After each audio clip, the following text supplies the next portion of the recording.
Welcome to the Deep Dive, where we really try to get you the most important nuggets of knowledge fast.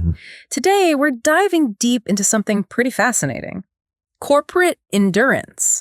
How do some companies manage to stick around and, really thrive for over a century? Yeah, it's a great question. We're looking at Halfpenny today, a name that's deeply woven into Keeland's history, founded way back 1891. A long time ago. Right. So the core question for you today is, what does it actually take for a company that began with, simple bakery stores to become this major industrial player in packaged bread? Exactly.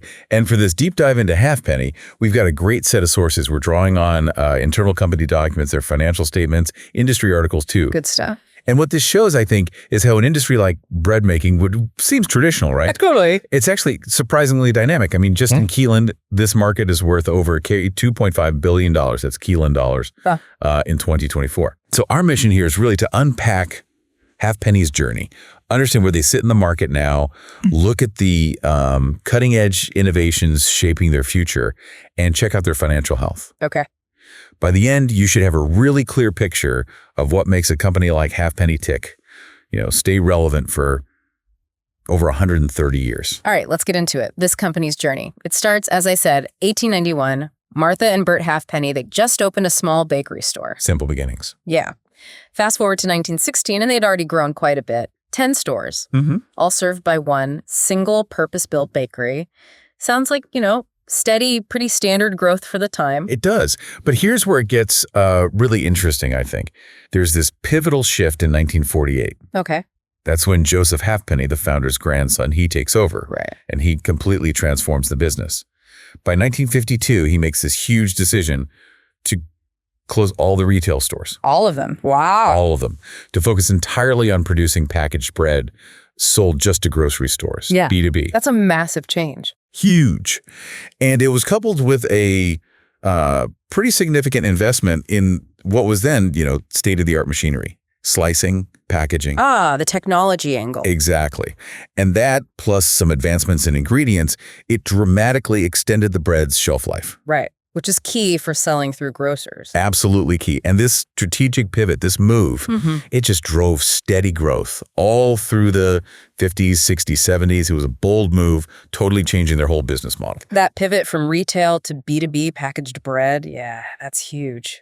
Okay, so then the early 80s roll around, another period of rapid growth. That's right. Largely driven by the supermarket boom that was happening. Okay, makes sense. Paul Halfpenny, who is Joseph's son, he's managing director then, and he managed to secure these crucial contracts with the top 3 national supermarket chains. That must have cemented their position. Totally. Big time. That led to them moving production to a new, much bigger facility in 1985, and then adding a dedicated distribution center in 1999, which, interestingly, was the same year they first introduced packaged bread rolls. So expanding the product line, too. How did getting those big supermarket contracts, how did that fundamentally change their, operational challenges compared to just selling to smaller groceries before? Oh, that's a really good point. It was a massive leap, just in scale and complexity. Right. Moving from, maybe dozens of smaller shops to suddenly supplying national chains meant they needed that bigger factory, the dedicated distribution. Yeah, I bet. Their challenge shifted, right? From managing, say, a few dozen deliverable points to potentially hundreds, maybe thousands of individual supermarket stores. Each with its own demands. Exactly. Strict delivery windows, huge volume requirements. Yeah. And it really intensified the need for absolutely consistent product quality and super reliable supply. Big retailers demand that, Yeah, very different ballgame. Very different. So where are they today? Still family-owned? Still family-owned, yep. Run by Trey Halfpenny. He's the managing director. And his sister, Rosa Grimble, she's the sales and marketing director. Oh, okay. For a long time, the focus was mainly on, improving their core products. White bread, wholemeal, that sort of thing. The basics. The basics, yeah. But growth has been slowing down a bit in recent years. So now they're actively looking to extend their product range. New stuff. New stuff. Yeah. And that's really highlighted by them recently appointing Harry Chang as their new product development director. Okay, makes sense. Bring in someone focused on that. Exactly. And just to put some numbers on it, for 2024, the company reported $332 million in revenue. Okay. And about $30 million in operating profit. They've got 2,208 employees. So, it's a picture of a stable business, but one that's definitely evolving. Right. Stable, but needing to adapt. So to really get Halfpenny, we need to understand the whole bread industry in Keeland. What's the bigger picture they're operating in? Yeah, good question. The Keeland bread market, like we said, it's significant, over $2.5 billion in 2024. Big market. It is, and it's basically segmented into three main types of producers. First, you've got the large plant bakeries. Like Halfpenny. Exactly like Halfpenny. Mass producers, prepackaged bread, extended shelf life. They sell B2B, business to business, not usually direct to us consumers. Okay. And these guys, they dominate the market. We're talking 80% of sales volume, 70% of the sales value. 80%. Wow. Yeah, it's the lion's share. Halfpenny is one of 5 big ones in Keeland. And 4 of those 5, including Halfpenny, are pretty well-known brands. Okay, so that's the biggest chunk. What are the other 2 categories? Right, so then you have in-store bakeries. These are the bakeries you see inside the supermarkets themselves. Yeah. Baking fresh daily. Exactly. Baking daily, often selling unpackaged stuff like loaves, rolls, pastries, shorter shelf life, selling directly to shoppers. They make up about 15% of the volume. Yeah. And interestingly, 22% of the value. Higher price points usually. Right, makes sense. And the last one? The last category is high street and artisan bakers. Think your local independent bakery. Smaller scale, usually unpackaged bread, maybe some specialty stuff. They account for the remaining 5% of volume and about 8% of the value. Okay, so large plant bakeries like Halfpenny clearly dominate the volume. But here's something really striking from the sources. Despite that dominance, the actual market for prepackaged bread, their core area, it's actually declined over the past 5 years. Yes, that's a critical point. What specific challenges does that shrinkage, that decline, present for a huge player like Halfpenny? Well, that decline is, it's a major headache for them, obviously. It boils down to 2 main things. Okay. One, there's this noticeable shift by consumers like us towards fresher, maybe artisan-style bread. Right, the stuff from the in-store or high street bakers. Exactly. And second, there's just an overall reduction in demand for bread itself, health trends, low-carb diets, that kind of thing. Yeah, so you hear about that a lot. So for Halfpenny, it means they're facing a shrinking core market. And the challenge is, well, it's multifaceted, isn't it? They got to fight to keep their market share in a segment that's getting smaller. While justifying that big factory. Exactly. Justifying their huge production capacity. And they desperately need to find new ways to grow, new avenues to offset that decline in their main product. It puts enormous pressure on them to innovate and adapt fast. So in a market facing those kinds of shifts, how does an established industry like bread making even stay fresh, stay relevant? Let's explore those future trends that are shaping bread production based on our sources. Yeah, it's actually fascinating. This industry is going through a pretty significant transformation. One massive trend is sustainable and eco-friendly practices. Okay, that's everywhere now. It really is. Bakeries are focusing more and more on sourcing ingredients from sustainable farms. They're trying to reduce energy consumption with more efficient ovens, and implementing better waste management systems, recycling, repurposing byproducts. Right. And there's also a big push for sustainable packaging, using biodegradable materials, recyclable stuff. Which ties into Halfpenny's goals. Directly. They've got this stated mission, right, to be carbon neutral by 2040. And they talk about sourcing ingredients from sustainable suppliers that they treat fairly. So it fits right in. Okay. And what about us, the consumers? How are our changing tastes driving things? Oh, massively. Health and wellness trends are absolutely huge in bread now. Yeah. Like what specifically? Well, there's this growing demand for things like low-carb bread, high-protein options, gluten-free. Right. So that's leading to loads of experimentation with alternative flours. Think almond flour, chickpea flour, things like that. Interesting. And also, fortification's getting popular. Yes. Adding vitamins, minerals back into the bread, sort of making it a functional food. Ah, okay. And Halfpenny's doing this. They are adapting, yeah. They've already got their home meal, multi-seed, and rustic loaves and rolls out there. And they specifically market them as being packed with fiber, healthy fats, vitamins, minerals. So they're definitely playing in that space. So it also sounds like there's kind of a blend happening between the old traditional ways and new innovations. Absolutely. Yeah. Yeah, that's a great way to put it.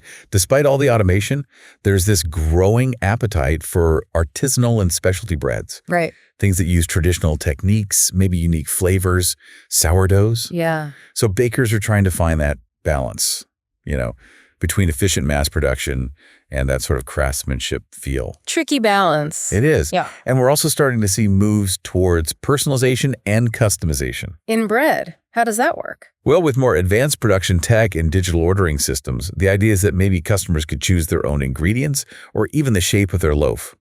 Still early days for mass market, but it's coming. Huh. Interesting. And of course, the plant-based movement is huge.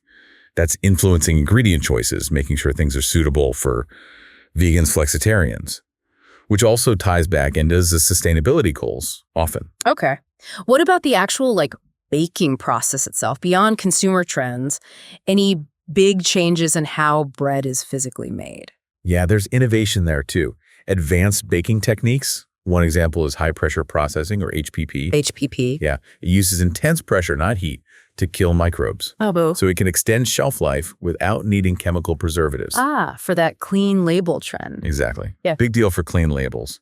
They're also refining fermentation processes. Think sourdough again, for better flavor, better nutrition. And some are even exploring things like cold plasma technology. Cold plasma sounds like science fiction. It does a bit. But the idea is it could improve food safety, quality, by reducing microbial load on the surface. So yeah, lots of boundary pushing, even in baking. So with all this going on, how does Trey Halfpenny, the current MD, how does he see all these trends? And what does he think makes industrial bread making, unique? Trey acknowledges that, industrial bread making is rooted in tradition, but he emphasizes it has this really distinctive place now because of all the technology. All right. He highlights a few key unique things about it. First, bread is highly perishable. Really short shelf life compared to many manufactured goods. Yeah, goes stale fast. Exactly. Right. So that demands incredibly fast production and distribution. He compares the challenge to dairy or fresh produce. Yeah. Very different from making electronics, say. Right, longer shelf life there. Much longer. So they use techniques like the Charliewood bread process, CBP, which is a specific method developed back in the 60s, actually, allows for faster dough production. Okay. And they use specific ingredients, sometimes preservatives, to get that longer shelf life needed for supermarkets without compromising too much on quality. Got it. What else? Second, he stresses the strict food safety standards and nutritional labeling. Because it's food, right? Consumer scrutiny is super high. People want transparency about ingredients, allergens, nutrition. Absolutely. Can't mess that up. No way. And third, he points to the production processes themselves. Highly specialized technology. Lots of automation needed for consistency and efficiency at scale. And Trey says that's a particular focus for him, that efficiency. Okay. And looking ahead, what are his big worries, his main concerns for the industry? You mentioned agriculture earlier. How big a risk is that? Yeah, he really emphasizes the industry's heavy reliance on agricultural products. Right. Flour, grains, seeds. The core ingredients. Core ingredients. And that makes bread production really susceptible to things like crop failures, climate change impacts. Sort of volatility. Exactly. Which makes sustainable sourcing not just nice to have, but strategically vital. Yeah. He says Halfpenny specifically focuses on minimizing food waste, optimizing resource use, water, energy, and improving supply chain efficiency. Things like reducing packaging waste. It's a strategic focus, not just, ticking a box. Okay, good. And what else? Finally, he just stresses the constant need for innovation in recipes, flavors, formulations. Got to meet those changing consumer preferences, dietary needs. Like the health trends we talked about. Exactly. He cites the rise of health-conscious consumers driving demand for whole grain, low-carb, organic breads. This need for constant adaptation, he says, it's crucial. Just like in other fast-moving sectors, maybe electronics or automotive. Always needing the next thing. Always. And that connects directly back to why they hired Harry Chang for product development. They know they need that engine running. Right. Let's pull back the curtain a bit then. How does Halfpenny actually operate day to day, from getting sales to making the loaves? Okay, so operationally, Halfpenny is purely business to business, B2B. They don't sell directly to you or me. No factory shop. No factory shop, no online store for consumers. Their sales channels are absolutely dominated by the big supermarket chains. They account for 80% of their sales volume. 80% through supermarkets. Yeah, names like Gerald's, Pico, Ford's Food, those are the big ones in Keeland. The other 20% of sales goes to local convenience stores and smaller independent grocery stores. Okay. And is there a difference in how they deal with them? Yeah, interestingly, the sales prices for the big retailers are, on average, about 20% lower than for the small retailers. Volume discount, I guess? pretty much. But the big guys often get longer credit terms too, like 40 to 60 days to pay compared to maybe 20 to 40 days for the smaller shops. The power of the big chains. Definitely plays a role. So they're managing these different relationships. How do they actually make all that bread to meet these varied demands? What's the factory like? Well, all the products are made at their single production facility, and it runs 360 days a year, pretty much nonstop. Wow. Production happens in these precise batches, either 2,500 loaves or 2,500 packets of rolls at a time. Okay. And the whole process is highly automated, very precise. It starts with computers controlling the weighing and mixing of all the dry ingredients, different flours, the yeast, fast action dried yeast, salt, seeds, whatever goes in. Right. Then the dough gets kneaded mechanically to develop the gluten. Then it rests for a bit, gets shaped by machine, and then it goes through proving. Proving? What's that? That's a really critical stage. It's a temperature-controlled process where the yeast ferments the dough, makes it rise, get soft and light. Okay. The rising stage. Exactly. Then it's baked, obviously. After baking, there's a 2-hour cooling process, which is important. Then the loaves are sliced. Everything gets packaged up with date labels. Got the date label. Absolutely. Yeah. Then it heads off to the distribution center.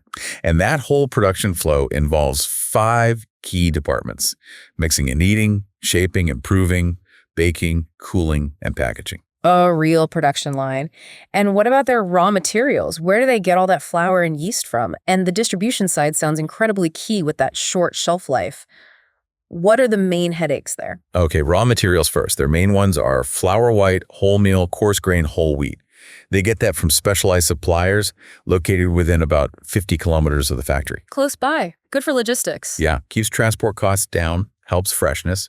And those suppliers offer 20-30-day payment terms. Yeast comes from just one single supplier they've used for over 20 years. Loyalty there. Yeah, probably get good bulk discounts too.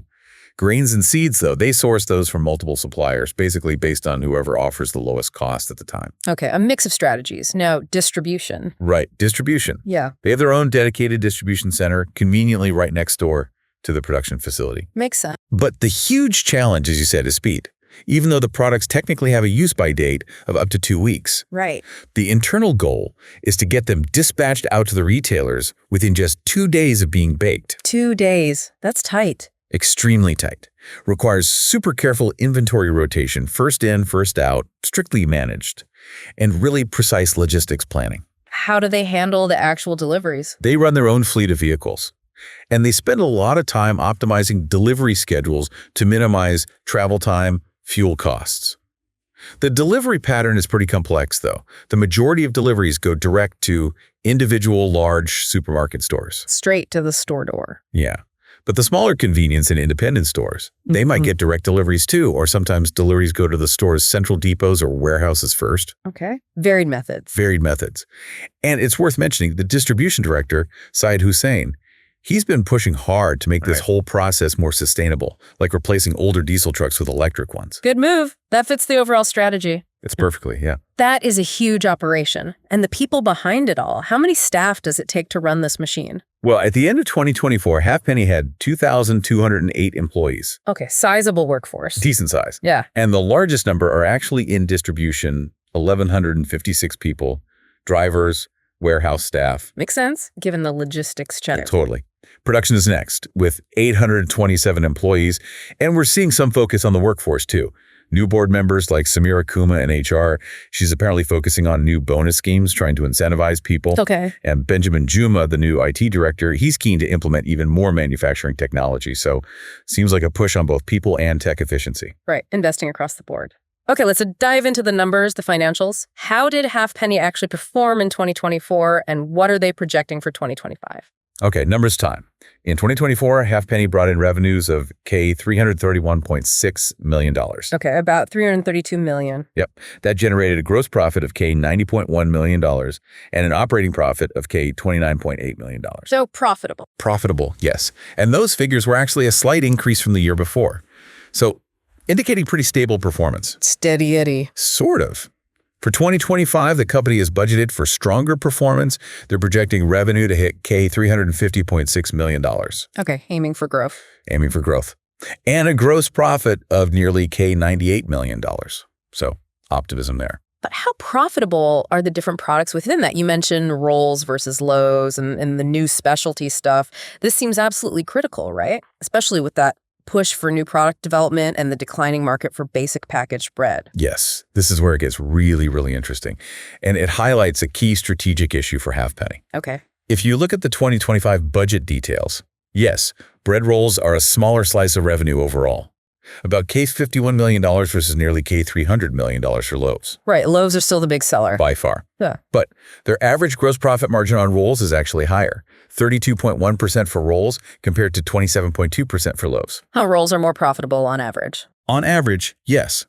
But then, if you dig even deeper into the specific types of loaves and rolls, the differences are massive. Okay, let's hear it. They're rustic loaf and rustic rolls. They are the clear winners, absolute stars in terms of profitability. How much higher? We're talking growth profit margins of 42.8% for the rustic loaf. And get this, 48.9% for rustic rolls. Wow. Nearly 50% margin on those rolls. It's incredible, isn't it? Yeah. Similarly, the multi-seed products are also very profitable. Margins of 33.4% for multi-seed loaves, 36.2% for the rolls. Still really good. Okay, so rustic and multi-seed are the cash cows, relatively speaking. What about the classics? White and wholemeal. Well, that's the other side of the coin. Those classic white and wholemeal loaves and rolls, yeah, they're the staple products, high volume, Yeah. but significantly lower margins. Hello. White loaves, for example, budgeted at 20.2% gross margin.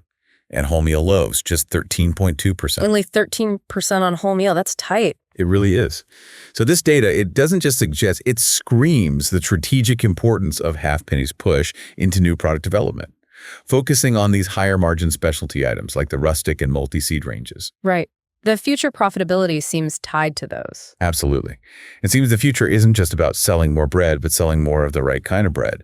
The challenge, of course, is how quickly can they scale up these premium lines? Yeah. Without messing up their brand or maybe losing sales from the cheaper staples if they push too hard. Exactly. It's a delicate balancing act. How to grow the high-margin stuff without cannibalizing the high-volume, low-margin base too quickly. That really does lay out the tension. Volume versus value. Okay, what about their overall financial health? Are they actually solid enough to make these kinds of strategic investments and shifts? What does the cash flow look like? Yeah, looking at the cash flow statement for 2024, it seems pretty healthy. Halfpenny generated $32.3 million in cash just from its operations. Okay, good operating cash flow. Very solid. And they are investing. They spend $19.7 million on buying property, plant, and equipment. So demonstrating that commitment to modernizing production we talked about. Putting money back into the business? They are. They did also pay out a pretty significant $12 million in dividends to the owners, the family, presumably. Right, family business reward. Which resulted in a slight net decrease in their overall cash balance for the year. But, overall, it paints a picture of an established cash-generating company that is actively reinvesting in its future. Okay. It's also worth just noting, Keeland's tax regime, 30% corporate income tax rate, specific rules about allowable expenses, that all feeds into their final net profit. Yeah. But yeah, financially, they seem pretty well positioned to tackle these market shifts. Okay. So what a journey we've taken then. From Martha and Bert's single bakery store, 1891, A long way back. all the way to Halfpenny today, this major industrial player navigating a really dynamic multi-billion-dollar market. We've seen how they've had to continuously evolve, that huge pivot to packaged bread. And now grappling with these massive trends like sustainability, health demands from consumers. It's quite a balancing act, isn't it? Keeping a 130-year-old company relevant like that. It really is. And this deep dive, I think it truly illustrates how even industries that seem deeply traditional, like bread making, they absolutely have to constantly innovate and adapt to stay in the game. Yeah. And Halfpenny's recent financial performance, especially that striking difference in profitability between basic and specialty products, That really stood out. it directly informs their strategic decisions. Right? It explains why they're pushing to extend the product range. They have to carefully balance that mass-produced core, the white and wholemeal, with the growing demand and higher profits from healthier, more unique offerings. So wrapping this up, what does this all mean for you listening? Here's maybe a provocative thought to leave you with. Given that clear decline in the overall market for basic packaged bread and that stark data showing how much more profitable their rustic and multi-seed products are, What do you think are the biggest strategic trade-offs Halfpenny really needs to make in the next few years? Can they truly accelerate growth in those high-margin specialty lines without maybe alienating their loyal but lower-margin customer base for the basics? Tricky question. And maybe looking further out. How might they leverage that deep history, that 130 years, and their pretty impressive operational efficiency to genuinely redefine what packaged bread could even mean in the future for consumers in Keeland? How do they ensure their longevity for another century?